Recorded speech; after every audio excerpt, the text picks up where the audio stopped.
एक नई वीडियो के साथ आज मैं फिर हाजिर हूँ, आपका होस्ट और दोस्त विक्रांत जोशी। आपका स्वागत करता हूँ मेरे वेब मास्टर में, जिसमें हम लेके आते हैं वर्ल्ड अफेयर्स और डिफेंस के दिन भर की टॉप खबरें। तो चलिए जान लेते हैं। अपनी सबसे पहली खबर की बात करेंगे। स्मार्ट मिसाइल की तरफ से निकलकर सामने आ रही है। डीआरडीओ की तरफ से एक स्मार्ट मिसाइल 2018 में डेवलप करने का प्रयास किया गया और ये लगातार डेवलप हो ही रही है और इसका ट्रायल किया गया है। स्मार्ट का मतलब supersonic missile assisted release of torpedo.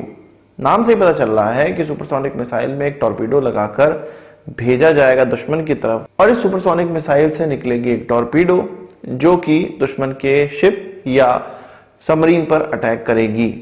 कुल मिला के इसको समझिए कि हमारे पास सुपरसोनिक मिसाइल है, हमारे पास हल्का टॉर्पीडो है, दोनों को मिला दिया गया और एक नई मिसाइल बना दी गई ऐसी ही जगहों के लिए जहां पर हम दुश्मन के पास अपने एसेट डिप्लॉय नहीं कर सकते या डिप्लॉय नहीं किए हुए। मान लीजिए चीन का कोई सबमरीन हमारे जो बेस है या हमारा जहां पर डिप्लॉयमेंट है या हमारे सबमरीन का जहां पर डिप्लॉयमेंट है उससे कुछ 500 किलोमीटर की दूरी पर चल रहा है और हमें पता है कि वो हमारे लिए घातक है, युद्ध का सिनारियो चल रहा है।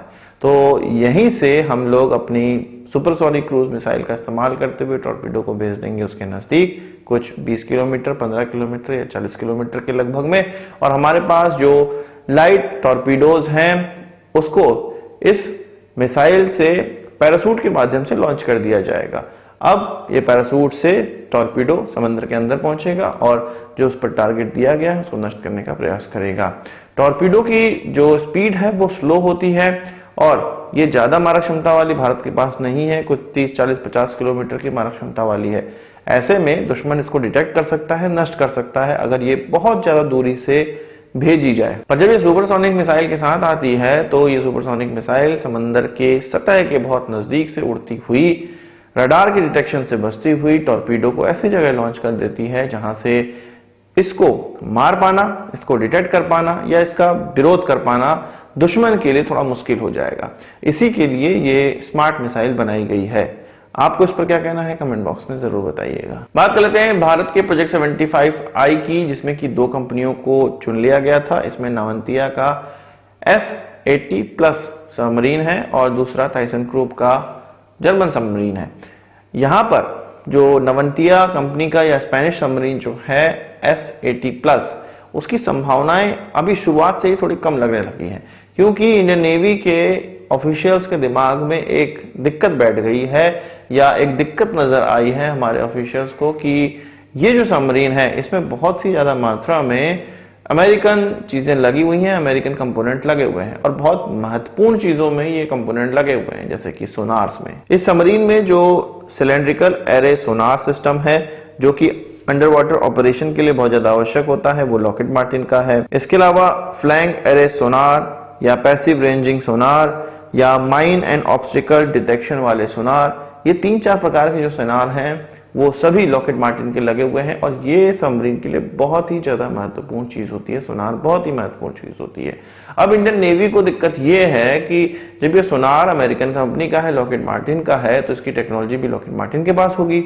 अब इसकी टेक्नोलॉजी ट्रांसफर करने के लिए अमेरिका से पूछा जाएगा।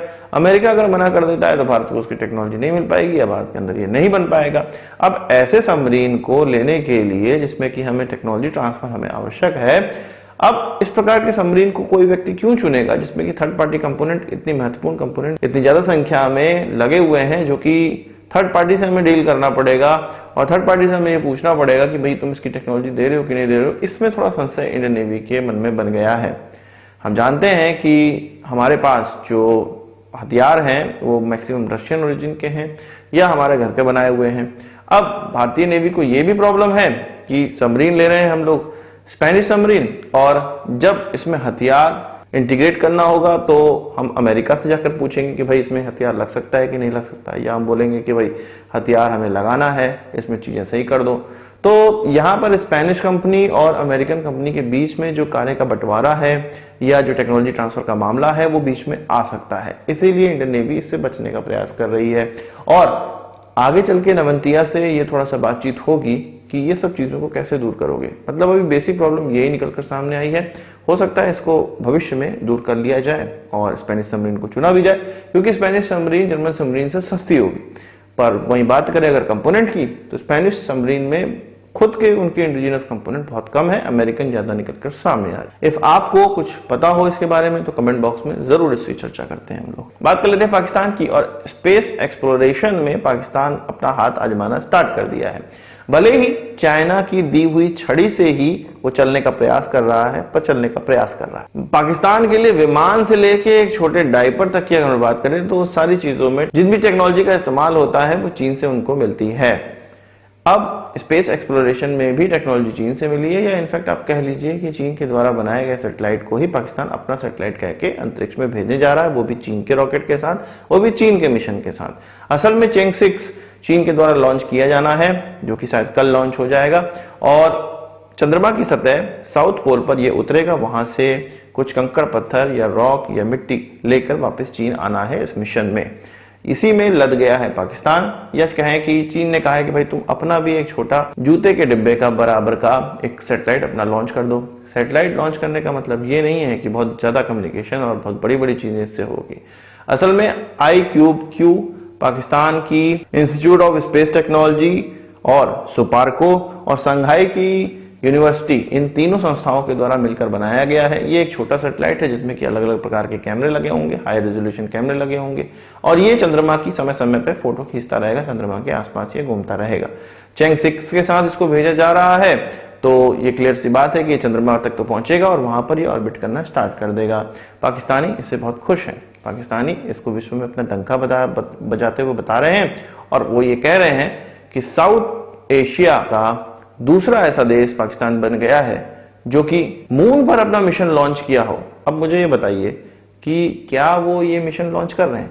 उनका एक जूते का डब्बा ही ऊपर जा रहा है, उसमें कैमरे लगे हुए हैं, फोटो वो देख लेंगे, और मुझे लगता है कि वो देख भी नहीं सकते होंगे, चीन उसको प्रोसेस करके पाकिस्तान को देगा, क्योंकि ग्राउंड स्टेशन भी तो होना चाहिए पाकिस्तान के पास अगर कोई चीज प्रोसेस करना है उनको। तो आपका कहना इस चीज पर कमेंट बॉक्स में जरूर बताइएगा। तो आज की इस वीडियो के लिए बस इतना ही। आशा करता हूँ वीडियो पसंद आया होगा, आपको बड़ा थम्स जरूर देंगे। इस वीडियो से संबंधित सवाल सुझाव कमेंट बॉक्स में जरूर लाइएगा, और यदि आपने हमारा चैनल सब्सक्राइब नहीं किया और सभी कर लीजिए, क्योंकि हम इस प्रकार की वीडियो लाते रहते हैं। नमस्कार, थैंक यू, जय हिंद।